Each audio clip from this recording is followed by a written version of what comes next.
And as I follow her, Gita, why don't you set up sort of our last discussion topic as we kind of close out E3, which, man, this word retromancy.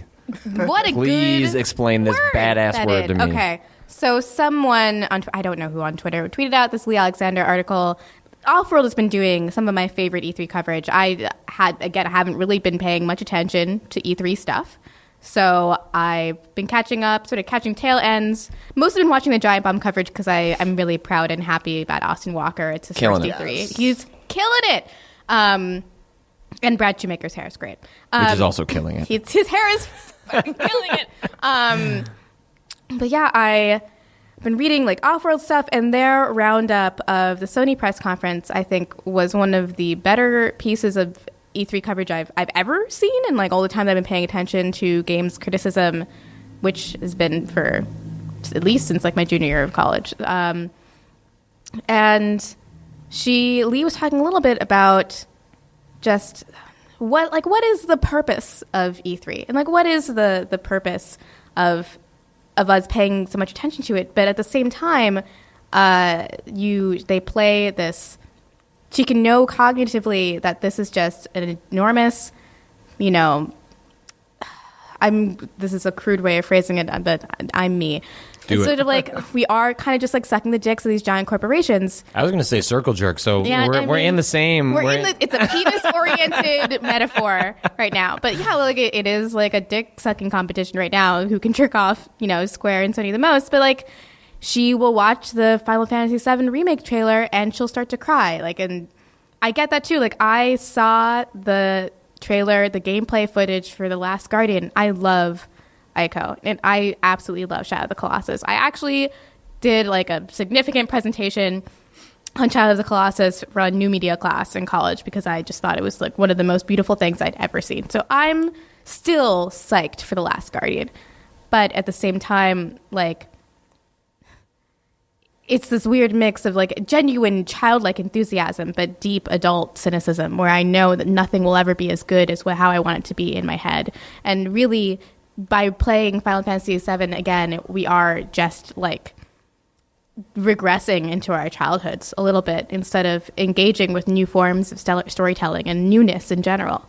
But someone tweeted out her article or roundup on this press conference, and they referred to it as retromancy, which I think is like a perfectly accurate way to describe it, because no matter how much I try to steel myself as like an adult with an adult ego, I do magically regress to a childlike point of view when I see the stuff. Like, I can't help it. Like, I love games, but I do question like why. Like, it's a little bit like we're at the point now where the New York Times is sending a fleet of reporters to every single Apple press conference, especially for the new iPhones.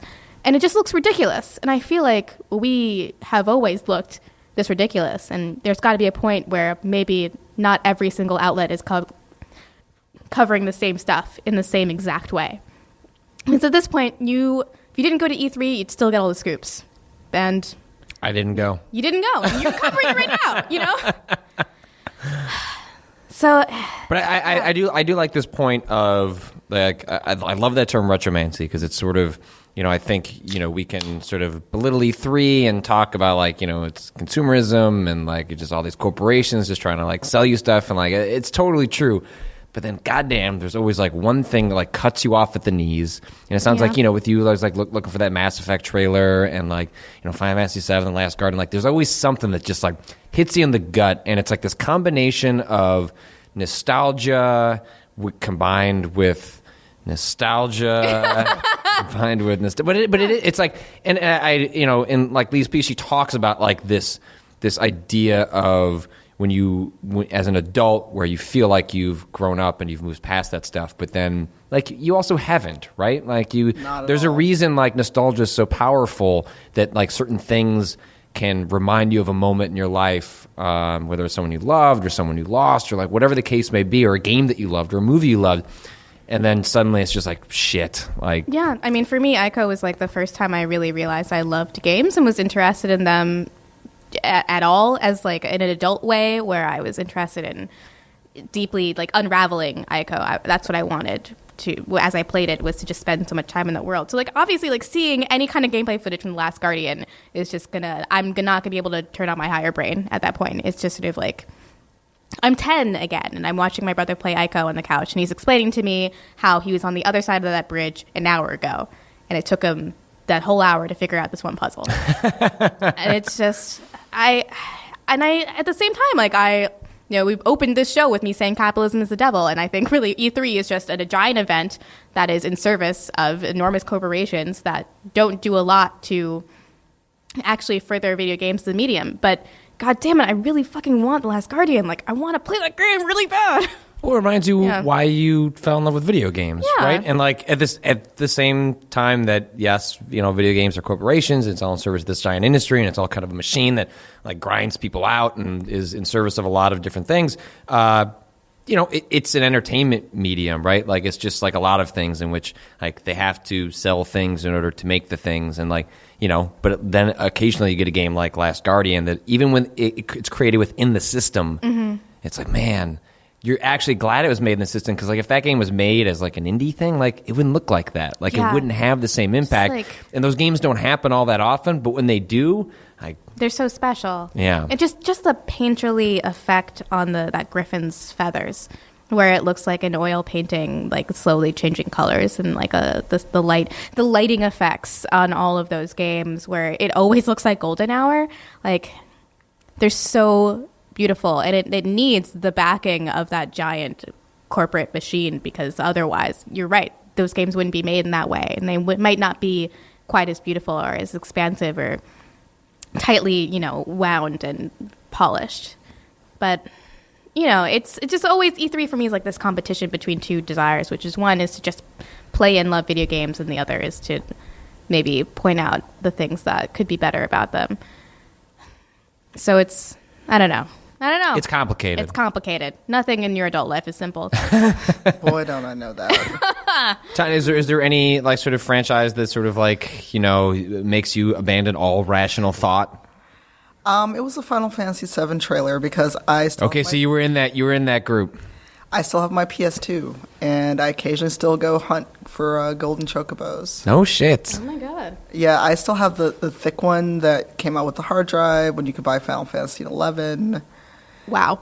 Yeah, it's hanging on. It still works. So you have the one that can read the blue discs, right? Yes. Wow. Those are rare now.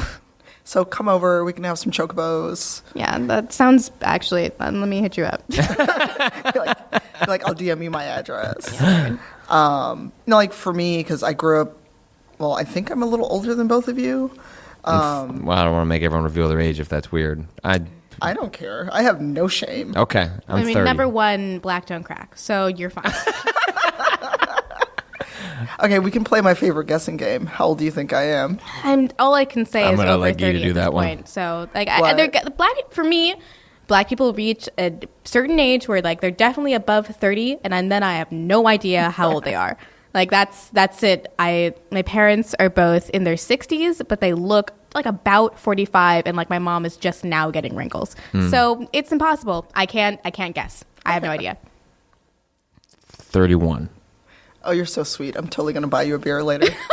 Perfect. No, I just turned 42 this year, actually. Are you fucking kidding? Okay. You're actually, your little theory is that that would not have been anywhere close to what I said. I was thinking, I'm going to be nice. Probably like 34. Like, I'll just say 31 to be nice. No, I think, honestly, I really believe black people average out around 45, and then they hit, just plateaus? Yeah, they just plateau, and it's done. Then their hair turns white, and you can tell they're over 60, and then it's done. That's it. That's how I'm really happy about how the rest of my life is going to turn out. So you were in your 20s when Final Fantasy VII came out. Yeah. Early 20s when it came. Because that game is like 20... 25? Yeah. 20-ish? I don't know. No, but it's, I was already gaming, because I actually... Like Street Fighter and Street Fighter 2 were like the games where I spent all my quarters. Like, you had to drag me out of the arcade when it closed. And, there's been remakes of Street Fighter and improvements, but it doesn't hit me like Final Fantasy VII does. There's been other games. I've got all the way up to 13, but something about 7 just will always pull me back in. I can lose a whole day sitting there playing it. It was the first game that I hit 999999 on. Like I Wow. maxed out that clock. Wow. Awesome. Super good. Well, you're going to get that gold chocobo. You got to make those chocobo. Get at it. Have you heard, I think it's the Final Fantasy 13 Chocobo song? It's No. the Final Fantasy 13 Lightning's Revenge or Return or something. I wish it was Lightning's Revenge. That would would sound like a be- way more interesting game. I just want... Think about 13. And the chocobo song like... Ba, ba, ba, ba, ba, ba, ba, ba. There's Is a that metal the chocobo version. song? Yes. There's Oh, a metal really? version. Yes, it's my favorite thing That in the sounds universe. pretty great. I will send this to you because it's hilarious. And I think I'll leave us on a quote that I actually think kind of summarizes a lot of what we're talking about here. Kara Elson was tweeting out, which also she's helping write on Dishonored 2. Yeah, that which was is the thing that skyrocketed super my awesome. interest in Dishonored was Kara. And I really liked, she was kind of tweeting some things out, like that was, I think, I don't know if it was directly in response to the Retromancy and Lee's article, but she wrote, I think it's more important to concentrate on how to recreate the feeling that Golden Era games gave you rather than recreating the game, which I think is a really important point that sort of underscores a lot of why we get excited about a Final Fantasy VII remake. It's because we want to chase that high again, Yeah. but what's more important is to chase that high with a new experience as opposed to, because you're never going to make a Final Fantasy VII remake they could do their best possible job. It's not going to be that point in time, that place you were at. Like, it's never going to capture that a second time around. Yeah. So. I mean, I think when she tweeted that out, I mentioned, Bravely Default is a game where I think it wanted to capture that same magic that those classic Final Fantasy games give you of a deeply complex fantasy RPG, JRPG with like a really intense battle system, but it did have like a modern sensibility. It was trying to streamline all the tedium and make it. They were explicitly designing that for Westerners because they're thinking about why Westerners no longer buy JRPGs like they used to. And I really hope to see more of that kind of game design where it is hoping that it will capture that like old magic that we remember from childhood while also acknowledging that games have changed like a whole lot. And we aren't going to just be content to play the same kinds of things over and over because it'll just, there's diminishing returns on Final Fantasy VII. It's kind of true. Yeah. I mean, now I have to go find that damn song. But it's the same with a lot of games because, I mean, there's so many games where, like I played them or I got to a certain point and it just didn't hold my interest enough or made me care enough to go, okay, I'm really going to make an effort with this game. Versus some games where it's like, I will go back to Mass Effect 3 and play the Citadel DLC just randomly because of the characters and the world that they built for it. Yeah. And I think we can get that with games that we're doing now. But, I'm a sucker. I know I'm going to buy the remake of Final Fantasy VII. No, I feel you. No matter what Persona 5 is like, I'm going to buy Persona 5. I love Persona games. Like, comes out, everyone's like, this game's terrible. Doesn't matter. I don't give a shit. I will buy that game. And with that, we are going to bring this section to a close, and we're going to take a quick break. Pee break for everyone involved. You too, listener. Go to the bathroom. Say I feel hi like you need to your go to the friend. bathroom. Make a sandwich. We love you. And we'll be right back.